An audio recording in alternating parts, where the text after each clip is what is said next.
নমস্কাৰ সকলোকে Assamese educational জ্ঞান ইউটিউব চেনেলৰ নতুন এটা ভিডিঅ'লৈ স্বাগতম জনাইছো অনুপম দাস এছিষ্টেণ্ট টিচাৰ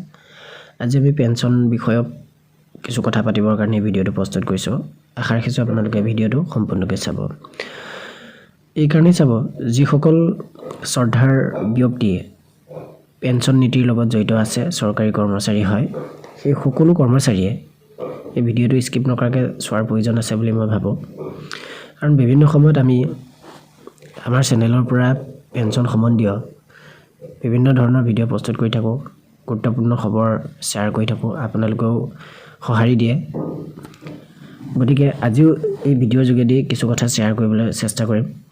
যাৰ ফলত পেঞ্চন নীতিৰ লগত জড়িত অৰ্থাৎ NPS নীতিৰ লগত জড়িত যিসকল কৰ্মচাৰী আছে সেই কৰ্মচাৰীসকলৰ কিছু লাভ হ'ব বুলি আশা ৰাখিছো এতিয়া আমি ক'বলৈ গৈছো যে পুৰণি পেঞ্চন আমাক কিয় লাগে এই কথা আমি আজি ইয়াত ডিটেইলছ নেপাতিলেও হ'ব যে পুৰণি পেঞ্চন নীতিয়ে অৰ্থাৎ ওল্ড পেঞ্চন সিস্টেমে আমাক বহুখিনি লাভ দিয়ে এজন কৰ্মচাৰী 60 বছৰৰ পিছত যেতিয়া অৱসৰ গ্ৰহণ কৰে তেতিয়া তেওঁ দৈনন্দিন জীৱনটো চলাই নিবৰ কাৰণে যিখিনি সা-সুবিধা দৰকাৰ হয় সেই সকলো সা-সুবিধাখিনি পুৰণি পেঞ্চন নীতিয়ে আমাক দিবলৈ সক্ষম হয় কিন্তু আমাৰ নতুন যি পেঞ্চন নীতি অৰ্থাৎ নেশনেল পেঞ্চন সিস্টেমে NPS কিন্তু সেইখিনি লাভ আমাক দিবলৈ সক্ষম নহয় গতিকে কৰ্মচাৰীসকলে চাকৰি জীৱনত 60 বছৰলৈকে যি কষ্টৰে তেওঁলোকৰ চাকৰি কাল অতিবাহিত কৰে তাৰ পিছত যেতিয়া অৱসৰ গ্ৰহণ কৰে সেই অৱসৰ গ্ৰহণ কৰা বৃদ্ধকাল বা জীৱনৰ শেষ যিখিনি সময় সেই সময়খিনিত তেওঁ সেই সময়খিনি নিয়াৰিকে কটাই নিবৰ কাৰণে কিন্তু আমাক আগৰ যিখিনি পেঞ্চন সিস্টেম আছিল ওল্ড পেঞ্চন সিস্টেম OPS এ যেনেদৰে আগৰ কৰ্মচাৰীসকলক খুব সুন্দৰকৈ চলাই নিয়াত বা আগবঢ়াই নিয়াত সুবিধা কৰি দিছে আমিও দেখি আছো আপোনালোকেও দেখি আছে কিন্তু নেশনেল পেঞ্চন সিস্টেম বা NPS এ কিন্তু সেইখিনিত বৰ্তমানৰ কৰ্মচাৰীসকলক অৱসৰপ্ৰাপ্ত কৰ্মচাৰীসকলক সেইখিনি কিন্তু সুবিধা কৰি দিব পৰা নাই এটা মূল কথা এইটোই যে আমি আপোনালোকক জনাব বিচাৰিছো আমি বিভিন্ন ধৰণৰ WhatsApp গ্ৰুপ Facebook লিখা মেলা এইবিলাক কৰি থাকিলে নহব আমি যিমান বিলাক বিভিন্ন ডিপাৰ্টমেন্ট সকলো ডিপাৰ্টমেন্টৰ যিসকল NPS ৰ কৰ্মচাৰী আছে সেই সকলো কৰ্মচাৰী কিন্তু একত্ৰিত হ'ব লাগে সভা সমিতি পাতিব লাগে হয় সভা সমিতি পতা হয় কিন্তু যিমানখিনি পাতিব লাগে বা আমি যিমানখিনি আলোচনা কৰিব লাগে সিমানখিনি হয়তো হৈ উঠা নাই চাগে বুলি আমি এটা প্ৰশ্নবোধক চিহ্নখিনিতে ৰাখি দিছো এতিয়া কথা হ'ল আমি ৰাষ্ট্ৰীয় পৰ্যায়ত হওক ৰাজ্যিক পৰ্যায়ত হওক জিলা পৰ্যায়ত হওক ব্লক পৰ্যায়ত হওক আৰু ক্লাষ্টাৰ লেভেল এই সকলো সেকশনত যদি আমি এটা নিয়াৰিকে যদি কমিটি গঠন কৰি বিভিন্ন ধৰণৰ ফেস টু ফেস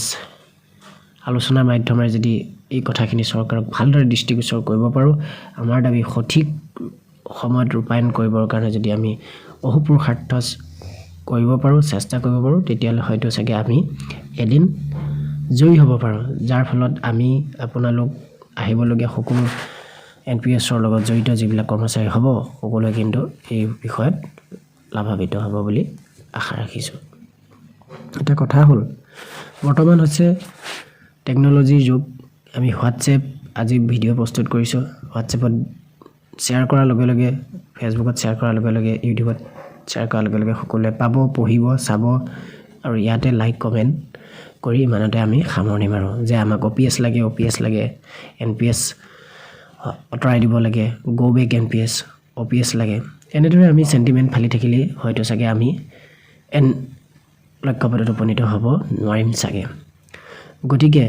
এই প্ৰশ্নবোধক চিন্তু অতৰাই আমি পুৰণি পেঞ্চন আমাক OPS লাগিবই বুলি আমি যিমানখিনি এতিয়া কাম কৰি আছো বিভিন্ন দল সংগঠনে কাম কৰি আছে NPS ৰ লগত জড়িত আমি কিন্তু আৰু চেষ্টা কৰিব লাগিব গতিকে শ্ৰদ্ধাৰ NPS ৰ লগত জড়িত সমূহ ব্যক্তিক মই অনুৰোধ জনাইছো আপোনালোক যিসকল নীতিস্থানীয় ব্যক্তি যিসকলৰ লিডাৰশ্বিপ কোৱালিটি আছে যিসকলে আগবঢ়াই লৈ যাব পাৰে বাকি NPS ৰ সকলো কৰ্মচাৰীক আপোনালোকে বহু ইনিচিয়েটিভ লওক যাৰ ফলত এটা NPS